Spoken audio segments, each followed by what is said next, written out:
Ce qu'a dit Daniel hier te fait réagir. Il dit à Oui. Bib Bey, à Marseille, je ne tomberai pas de la chaise. Pourquoi? Parce qu'il connaît l'environnement.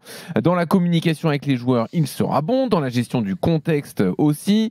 Vu comment est construit l'effectif à Marseille en ce moment, il sait bien que ça va être un grand chamboulement. Si c'est pour prendre un faux bon, comme il y a pu y avoir, ou un entraîneur à poigne comme Gattuso, ça a été un échec. Marcelino, qui avait une bonne cote en Espagne, catastrophe. Si tu arrives à avoir un entraîneur de renom type Fonseca, très bien, mais ça sert à rien sinon de forcer. Tente le coup avec Habib Bey, je ne vois pas pourquoi il ne serait pas apte. Alors Daniel va-t-il trop vite pour Habib Bey, passer du national à l'OM? Vous pouvez nous appeler au 32-16 pour débattre. Jérôme. Ça me surprend concernant Daniel qui tienne ce discours-là parce que j'estime qu'il parle assez bien de foot et depuis de nombreuses années, donc il s'y intéresse et il dit pas que des bêtises, sinon ça ferait bien longtemps qu'il aurait arrêté de parler de foot. Mais là-dessus, je trouve qu'il dit une énorme connerie, tout simplement. C'est que un entraîneur, quel que soit l'entraîneur, là ça tombe sur Habib Bey, mais un entraîneur elle est où la crédibilité, la légitimité d'Habib en tant qu'entraîneur pour entraîner l'Olympique de Marseille, un club phare, peut-être et certainement le deuxième plus grand club de France, qui a des objectifs très élevés tous les ans, à juste titre. C'est pas parce que cette année, c'est une année blanche en termes d'objectifs et de palmarès que ça y est, l'OM est rentré dans le rang. L'OM reste l'Olympique de Marseille. Et comment tu veux donner du crédit à un entraîneur qui a certes fait des belles choses avec une équipe de nationale depuis 2 ans?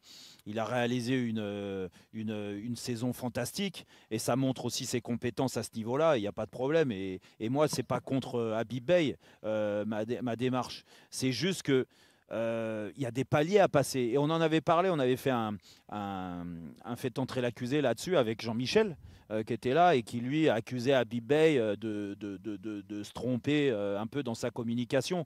Moi, je l'avais défendu parce que tu as le droit d'avoir des rêves. Mais c'est pas parce que tu as des rêves que tu penses que c'est réalisable tout de suite.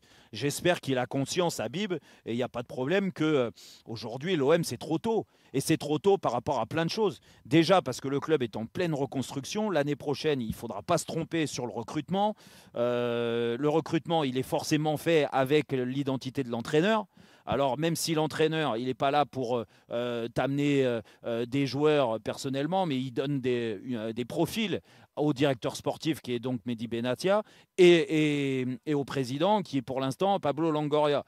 J'imagine qu'un entraîneur aussi peu expérimenté que Habib Bey aura du mal à tout rallier, du moins à tout joindre, si tu veux, entre l'excitation de sa nomination, le fait d'avoir les joueurs, de mettre un dispositif tactique en place, de bien les faire vivre ensemble, parce que c'est quand même ça l'essence même d'un groupe qui réussit à Marseille ou dans des clubs à grosse pression, c'est aussi ça, cette alchimie que tu peux créer dans le groupe.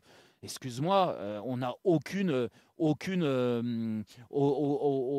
valeur là-dessus sur le fait et aucune garantie que Habib arrive à faire ça. Donc quand Daniel dit oui, je ne trouverais pas ça complètement fou que ça soit Habib Bey, moi je trouve qu'en effet, si demain c'est le cas, et c'est pas encore le cas, mais Après, le si... contre-exemple au palier, Jérôme, c'est Pierre Sage. Non, mais rien à voir. Mais rien à voir, Jean-Louis. Rien à voir, parce que je t'attends au tournant. Là-dessus, je t'attendais, toi ou d'autres, à me dire, en effet, il y a des entraîneurs inexpérimentés qui ont réussi. Déjà, c'est pas la même mission. Parce que arriver en courte saison, comme en troisième choix, un troisième entraîneur de la saison pour Pierre Sage, pour sauver la maison de l'Olympique Lyonnais, l'objectif, c'est pas le même. En ayant 60 millions de transferts au mercato En plus. Alors que là, on va demander à quoi au prochain entraîneur de l'Olympique de Marseille? Hé, hé. Il va pas falloir finir 6e ou 7e. Il va falloir finir sur le podium parce que nous, on veut retrouver la Ligue des Champions. Parce que c'est le pain quotidien, il est là. Et l'Olympique de Marseille doit être dans les clous, dans les 3 premiers du championnat. Et tu vas donc m'expliquer qu'avec un entraîneur qui a entraîné que 2 ans en national, tu vas y arriver. Alors oui, il a le crédit pour lui d'avoir été un ancien joueur et d'avoir joué à l'Olympique de Marseille. Mais déjà, ça fait bon nombre d'années qu'il est parti de l'Olympique de Marseille. Donc les clubs, ils évoluent aussi, hein, même si l'identité, l'ADN reste à peu près le même. Mais en aucun cas, en tant qu'entraîneur principal, il a la crédibilité aujourd'hui d'avoir cette candidature-là, du moins. Ok. Ça serait une régression terrible pour l'Olympique de Marseille. Et c'est pas contre Habib, hein, parce qu'il a des paliers. Mais Moi, je peut-être lui qu'ils veulent souhaite. tenter un coup. Je Peut-être lui qu'ils sou- pourraient vouloir tenter quelque Attends, chose, attends. tu vois, de Ils ont différent. tenté quand même beaucoup de coups ces derniers temps. Ouais, mais justement, ils ont tenté Tony, beaucoup vas-y. de gros noms, je pense. Toi, tu Ils ont- trouverais pas ça saugrenu? Non, franchement. Après, on aime ou on n'aime pas Habib, mais bon, il a joué là-bas, il sait où il va. Après, si le club décide, on a parlé du PSG cette année, par exemple, tu vois, qui était en reconstruction. Alors, le coach n'est pas le même, bien sûr.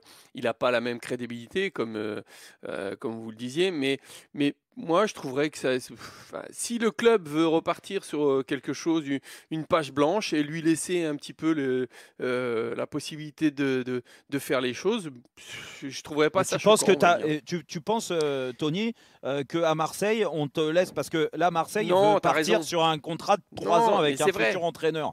Tu crois Non, que t'as raison là-dessus. les premières semaines, quand tu as Habib Bey qui arrive, imagine, reconstruction, c'est-à-dire nouveau groupe, beaucoup d'arrivées, beaucoup de départs, et je pense que c'est ce qui va se passer à Marseille. De toute façon, ils ont besoin de vraiment De rafraîchir dégraisser. l'ensemble du groupe.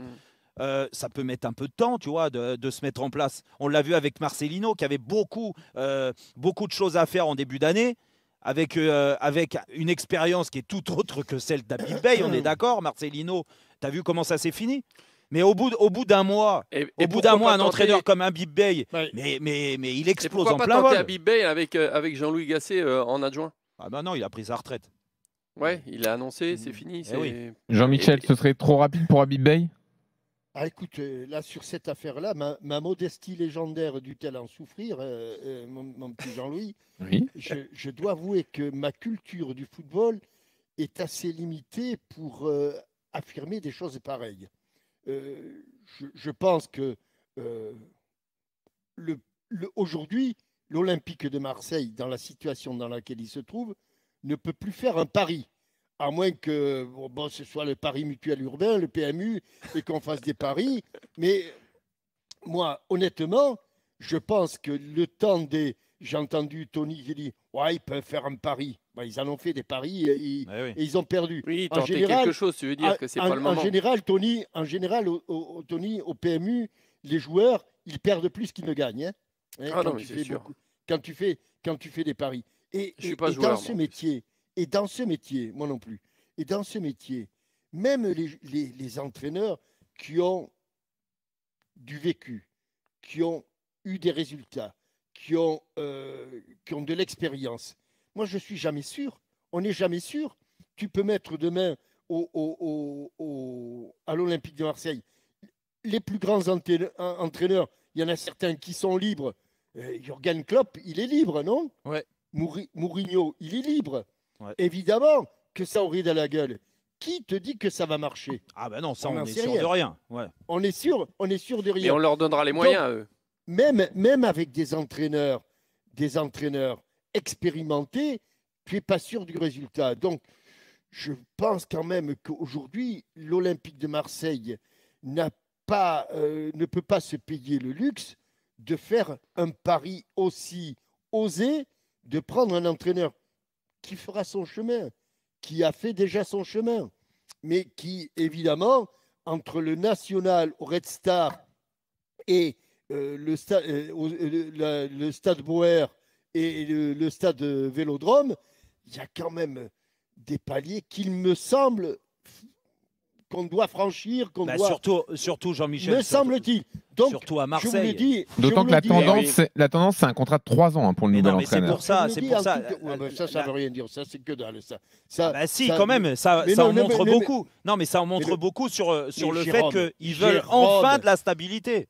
Jérôme, le contrat de 3 Mais ans, ça change si rien. au- On est si au bout d'accord. de 4 Non, mais- mois, mais- si au bout de 4 mois, il n'a pas gagné un match, mais on est le contrat d'accord, de 3 Jean-Michel. ans, on va Sauf- le déchirer. Eh ben, c'est pour Donc, ça que c'est pour Mais ça ça comme coûtera tu, cher. c'est pour ça comme tu le disais, les paris. C'est pas possible. Là, il faut du sûr. Il faut Je du le sûr. Alors, pense. on est Mais sûr, là, on est après, sûr moi, de je rien, suis comme sûr tu de l'as rien, dit. moi. Non, non, mais tu as raison. Et on a vu des entraîneurs avec beaucoup d'expérience se casser les dents dans des clubs à forte pression comme Marseille, comme Paris et d'autres. Tu vois. Mais ces clubs-là sont tellement des clubs à part. C'est pour ça, Jean-Louis, quand je te disais que Daniel, il ne peut pas parler comme ça, parce que là, franchement, il montre une facette du journalisme sportif qui est complètement déconnectée avec la réalité du vestiaire professionnel.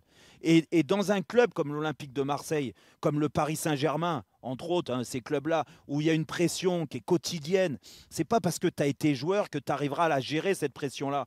Tu es le chef d'orchestre, tu es le numéro un. Et donc, automatiquement, il y a des choses qui te dépassent. Et les seules garanties que tu peux avoir, c'est un entraîneur qui a déjà l'expérience, qui a déjà gagné, qui a déjà entraîné des grands clubs. D'accord. Et lui, au moins, il aura par moment pour anticiper, même si à Marseille, c'est exacerbé par rapport à d'autres clubs, on est d'accord, et même des grands clubs, la pression.